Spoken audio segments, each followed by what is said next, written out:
देखिए, जिसको लड़ना नहीं आएगा, जो डरेगा, वो पार्टी छोड़ के चला जाएगा।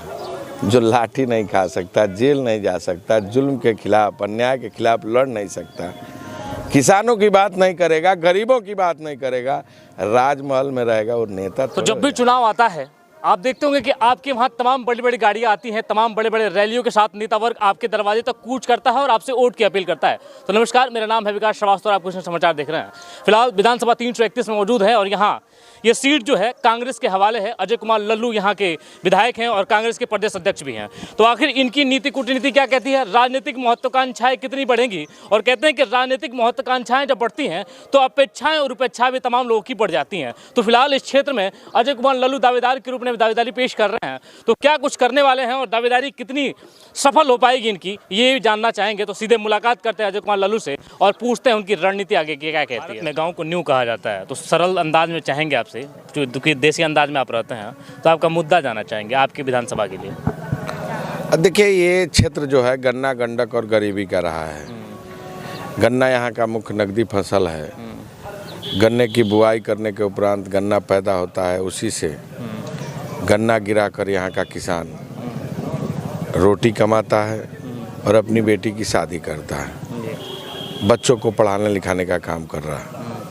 लेकिन जो वर्तमान हालात है, गन्ना किसान दुखी है। अर्ली गन्ना बुआया सरकार ने ज़बरदस्ती। पहले बावक और सामान्य गन्ना बोने के उपरांत 5 कट्ठा में 1 डीसी गन्ना होता था और आज 1 एकड़ में 1 डीसी हो रहा है। बर्बाद हो गया किसान। सरकार ने मुआवजा 1 रुपया नहीं दिया।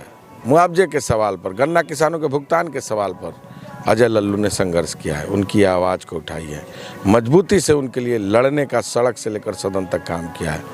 बंदा जो यहाँ का मुख्य क्षेत्र है, नदी के किनारे, आपने देखा होगा, और एपी तटबंध पर जब जब संकट आया है, बंदा कटने की स्थिति आई है, संघर्ष किया हूँ, लड़ाई लड़ा हूँ, गांव को सुरक्षित रखने का काम किया हूँ, सदन में मजबूती से आवाज़ उठाए उस क्षेत्र के लिए और उन गांव के लोगों को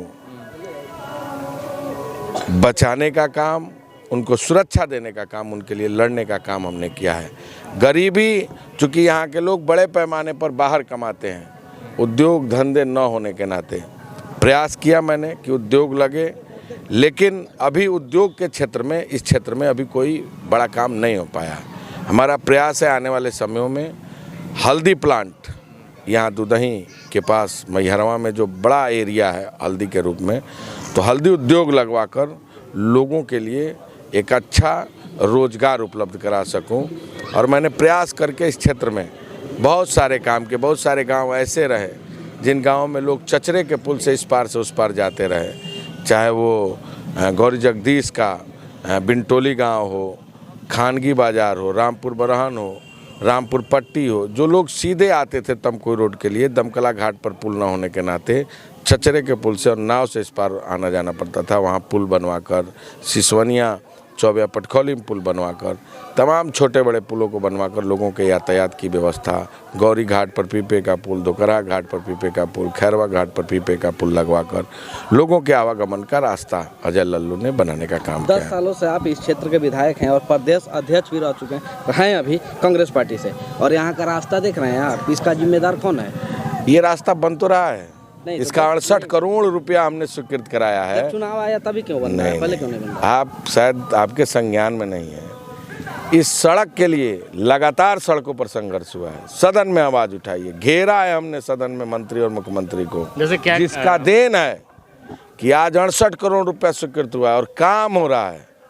और ये जल्द सड़क बन के आपके सामने होगी। तमकुरा से तमकुई रोड बनवाया ना, तमकुराट से समौर बनवाया ना, पटेरवा बनवाया ना, रेगुलेटर से पटौना जाने वाली सड़क बनवाया ना, जो डिग्री कॉलेज से कसिया जाने वाली सड़क बनवाया ना, नैनू पारू की चौड़ीकरण सड़क बनवाया ना।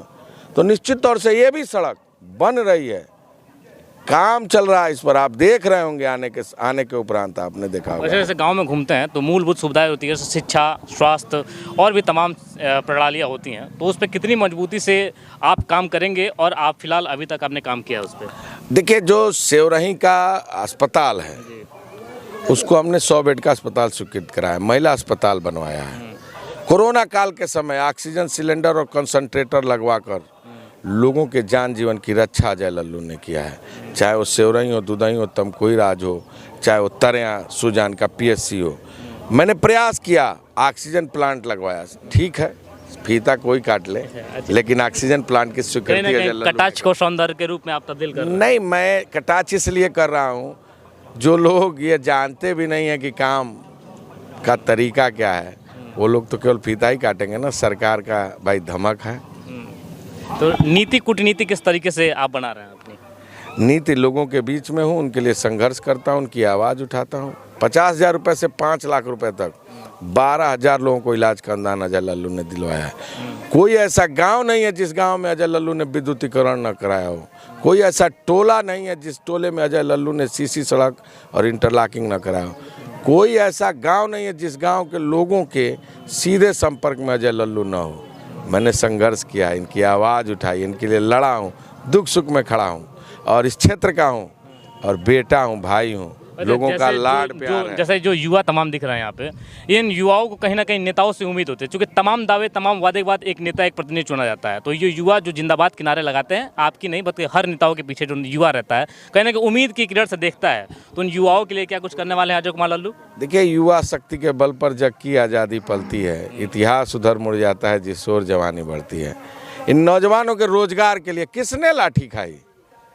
चाहे 69,000 शिक्षक भर्ती, 68,500, चाहे वो 67,500 शिक्षक भर्ती, सिपाही भर्ती, दरोगा भर्ती, उत्तर प्रदेश अधीनस्थ चयन सेवा आयोग की भर्ती, कौन लड़ा इनके लिए? अजय लल्लू लड़ता है, इनकी आवाज़ उठाता है।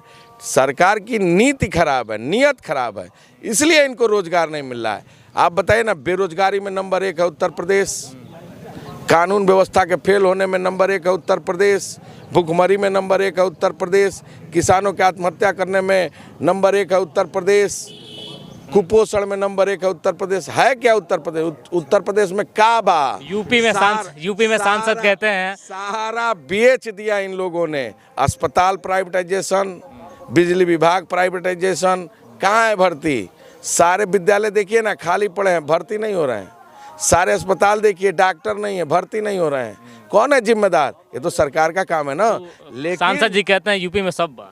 अब जौन बात बा, यूपी में लूट बा, हत्या बा, बलात्कार बा, गाड़ी कुचल के किसानन के मुआए वाला सरकार बा, पत्रकारन के पीट के जेल भेजे वाला सरकार बा। याद बा ना मिर्जापुर में नमक रेटी के सवाल पर एगो पत्रकार बेचारा देखा दलन, मिड डे मील के खाली एगो सच्चाई कहाँ भेज दलस लोग। तो निश्चित तौर से इस क्षेत्र के लोगों का प्यार लाड दुलार अजय लल्लू के साथ है। घर का बेटा हूँ, घर का भाई हूँ। इस क्षेत्र के लोग पुनः अजय लल्लू को 3 मार्च को हाथ के पंजे पर वोट देकर विधायक बनाने जा रहे हैं। लास्ट सवाल है कि पूर्वांचल में 2 चेहरे कांग्रेस पार्टी के, एक अजय कुमार लल्लू और एक RPN सिंह, और RPN सिंह बीजेपी में शामिल, इसमें फायदा होगा या नुकसान होगा कांग्रेस पार्टी का? देखिए, जिसको लड़ना नहीं आएगा, जो डरेगा, वो पार्टी छोड़ के चला जाएगा। जो लाठी नहीं खा सकता, जेल नहीं जा सकता, जुल्म के खिलाफ, अन्याय के खिलाफ लड़ नहीं सकता, किसानों की बात नहीं करेगा, गरीबों की बात नहीं करेगा, राजमहल में रहेगा, वो नेता थोड़े हो जाएगा। शुक्रिया। सहजता और सरलता कितना काम आएगा, ये भी देखने वाली बात होगी। फिलहाल विधानसभा 331 की जो राजनीति है बड़ी उथल पुथल में है, क्योंकि भाजपा ने निषाद पार्टी से यानी गठबंधन पार्टी के उम्मीदवार उतारा है असीम राय को, और वहीं कांग्रेस से जो है प्रदेश अध्यक्ष खुद चुनावी रणनीति में है।